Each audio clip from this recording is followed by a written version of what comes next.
नमस्कार विद्यार्थियों, मैं Suman Sharma, assistant professor Sanjay teachers training college Jaipur. आज हम शिक्षण विधियों की चर्चा करेंगे जो आपके बीएड प्रथम व द्वितीय वर्ष के पाठ्यक्रम का एक भाग है। साथ ही विभिन्न प्रतियोगी परीक्षाओं में इससे संबंधित प्रश्न पूछे जाते हैं। तो सबसे पहले शिक्षण विधियों का परिचय। एक योग्य शिक्षक के प्रभावी शिक्षण कार्य करने में शिक्षण विधियों की महत्वपूर्ण भूमिका होती है। शिक्षा एक उद्देश्यपूर्ण प्रक्रिया है और शिक्षा के उद्देश्यों की प्राप्ति के लिए विधियों, प्रविधियों, उद्देश्य, सहायक सामग्री व व्यू रचनाओं का निर्धारण ही पर्याप्त नहीं होता है। इनका प्रयोग किस प्रकार किया जाए इसकी जानकारी होनी बहुत ज़रूरी होती है, क्योंकि जैसे एक सैनिक बिना शस्त्रों के युद्ध भूमि में निस्सहाय होता है, उसी प्रकार एक शिक्षक भी बिना उपयुक्त शिक्षण विधि के अध्यापन कार्य नहीं कर सकता है। अतः प्रत्येक शिक्षक को विभिन्न शिक्षण विधियों की पूर्ण जानकारी अवश्य होनी चाहिए। विधियों का अर्थ। विधि अंग्रेजी भाषा के मेथड शब्द का पर्याय है, जिसका अर्थ है मोड या वे, अर्थात रास्ता या माध्यम। एक शिक्षक के मार्गदर्शन में विधियों का महत्वपूर्ण स्थान होता है, क्योंकि यह विधियों के माध्यम से विषय वस्तु का प्रस्तुतिकरण करता है। शिक्षण विधियों का प्रयोग करने में प्रसिद्ध शिक्षा शास्त्री कॉमेनियस व रूसो का नाम अग्रणी है।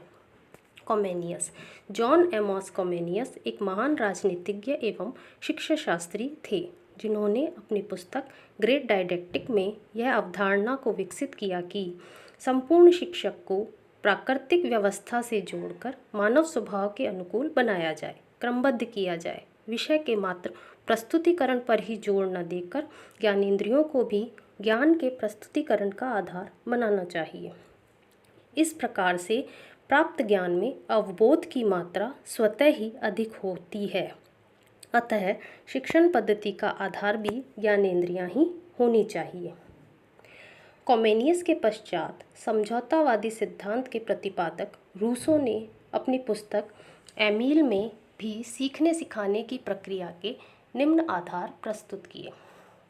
करके सीखना, प्रयोग द्वारा सीखना, निरीक्षण द्वारा सीखना और खोज द्वारा सीखना, ये सभी आधार किसी न किसी शिक्षण विधि का प्रतिनिधित्व करते हैं। जैसे करके सीखना प्रायोजना विधि, प्रयोग द्वारा सीखना प्रयोगशाला विधि, निरीक्षण द्वारा सीखना पर्यवेक्षित अध्ययन विधि, साथ ही खोज द्वारा सीखना अन्वेषण विधि।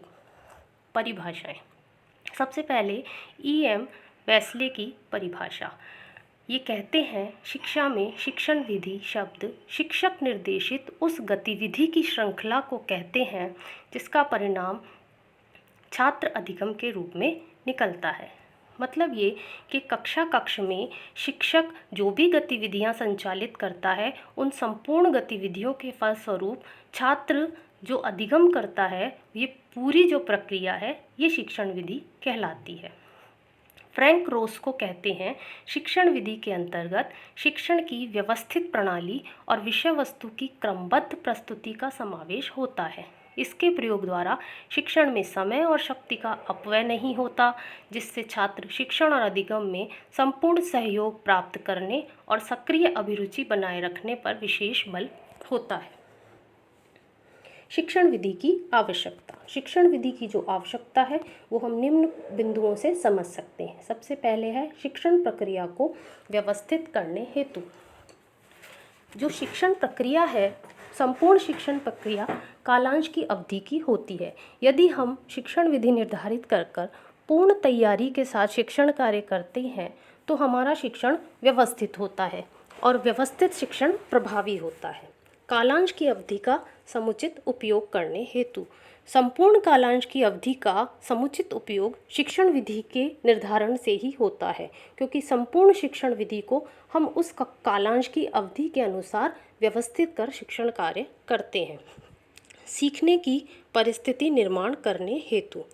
जब हम किसी विधि का प्रयोग करते हैं तो विधि के प्रयोग में विद्यार्थी खुद इन्वॉल्व होते हैं, क्योंकि वो नए तरीके से पढ़ने के लिए उत्सुक होते हैं। तो कक्ष में सीखने की परिस्थिति का निर्माण होता है, रोचकता बढ़ती है और विद्यार्थी स्वयं प्रेरित होकर अध्ययन कार्य करता है। विषय की प्रकृति अनुसार शिक्षण करने हेतु। सभी विषय की अलग प्रकृति होती है, तो हम सभी विषयों में एक ही शिक्षण विधि का प्रयोग नहीं कर सकते हैं। इसलिए विषय की प्रकृति के अनुसार शिक्षण विधि का प्रयोग करने से शिक्षण स्वतः ही प्रभावी हो जाता है।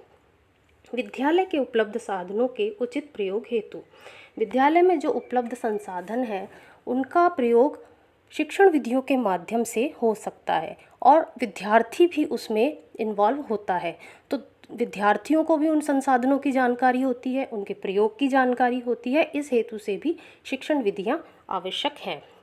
छात्र अंतःक्रिया बढ़ाने हेतु, विधियों का प्रयोग इसलिए ज़रूरी है कि छात्र और शिक्षक दोनों में अंतःक्रिया बढ़े, और अंतःक्रिया बढ़ेगी तो शिक्षण प्रभावी होगा। शिक्षण के अधिकतम उद्देश्यों की प्राप्ति हेतु, शिक्षण एक उद्देश्यपूर्ण प्रक्रिया है और हमारा ये प्रयास रहता है कि जो उद्देश्य हमने निर्धारित किए वो ज़्यादा से ज़्यादा उद्देश्य हम प्राप्त करें, और इन उद्देश्यों की प्राप्ति के लिए हम शिक्षण विधियों का प्रयोग करते हैं।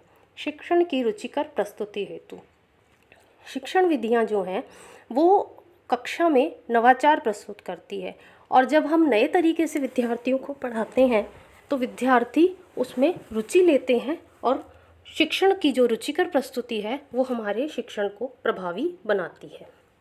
शिक्षण विधि की परंपरागत एवं आधुनिक संकल्पनाएं।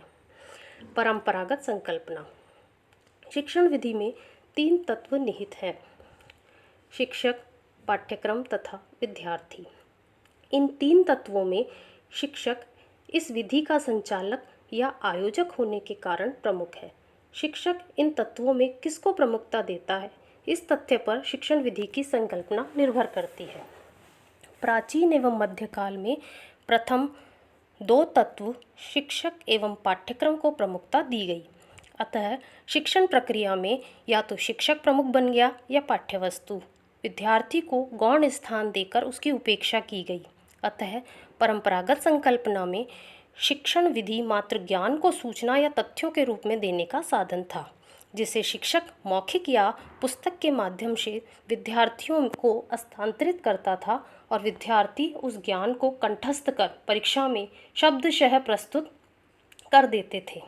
परंपरागत संकल्पना के अनुकूल उपयुक्त शिक्षण विधियाँ व्याख्यान विधि, पाठ्यपुस्तक विधि, कहानी कथन विधि तथा प्रश्नोत्तर विधि थी। आधुनिक संकल्पना, आधुनिक संकल्पना का अर्थ निर्धारित वांछित व्यवहार परिवर्तनों तथा विद्यार्थी के समग्र व्यक्तित्व के विकास हेतु उपयुक्त शिक्षण अधिगम स्थितियों का आयोजन एवं संचालन है। शिक्षण विधि की आधुनिक संकल्पना में शिक्षक एवं विद्यार्थी दोनों क्रियाशील रहते हैं। अध्यापक पथ प्रदर्शक के रूप में कार्य करता है तथा विद्यार्थी क्रियाकलापों में सक्रिय भाग लेकर अपने प्रत्यक्ष अनुभवों के आधार पर अधिगम या ज्ञानार्जन करते हैं। इस प्रकार आधुनिक अर्थ में शिक्षण विधि अत्यंत व्यापक मनोवैज्ञानिक एवं वस्तुनिष्ठ प्रक्रिया बन गई है। शिक्षण विधियों का वर्गीकरण, शिक्षण विधियों का वर्गीकरण हम 3 प्रकार से कर सकते हैं। सबसे पहला है अध्यापक केंद्रित विधियाँ, और जैसा नाम से स्पष्ट है कि इसमें अध्यापक मुख्य है, शिक्षक का दायित्व प्रमुख है, शिक्षण संबंधी समस्त जो गतिविधियाँ हैं, अनुदेशन एवं अंतःक्रियाओं का जो सूत्रधार है वो शिक्षक ही होता है। शैक्षिक प्रस्तुतिकरण पूरा का पूरा शिक्षक की योग्यता पर ही आधारित होता है, और जो परंपरागत जितनी भी हमारी विधियाँ हैं वो सब इसी श्रेणी में आती हैं। विद्यार्थी केंद्रित विधियाँ, इन विधियों में शिक्षण प्रक्रिया का केंद्र अथवा आधार विद्यार्थी होता है। शैक्षिक क्रियाओं का नियोजन इन विद्यार्थियों को माना जाता है। शिक्षक द्वारा की जाने वाली प्रत्येक क्रिया प्रतिक्रिया का विद्यार्थी ही आधार होता है। इन विधियों में बालक के उद्देश्य, योग्यता, बुद्धि, उपलब्धि, अधिगम शैली का विशेष ध्यान रखा जाता है। इन विधियों का प्रमुख उद्देश्य बालक में स्वाध्याय, आत्मनिर्भरता एवं आदर्श अध्ययन शैली का विकास करना होता है। इस श्रेणी के अंतर्गत अधिकांशतः नवीन विधियों को रखा गया है, जैसे समस्या समाधान विधि, प्रायोजना विधि, प्रायोगिक कार्य, शैक्षिक भ्रमण आदि। समूह केंद्रित विधियाँ, इन विधियों में शिक्षण संबंधी समस्त गतिविधियाँ छात्र समूह में संपादित की जाती हैं।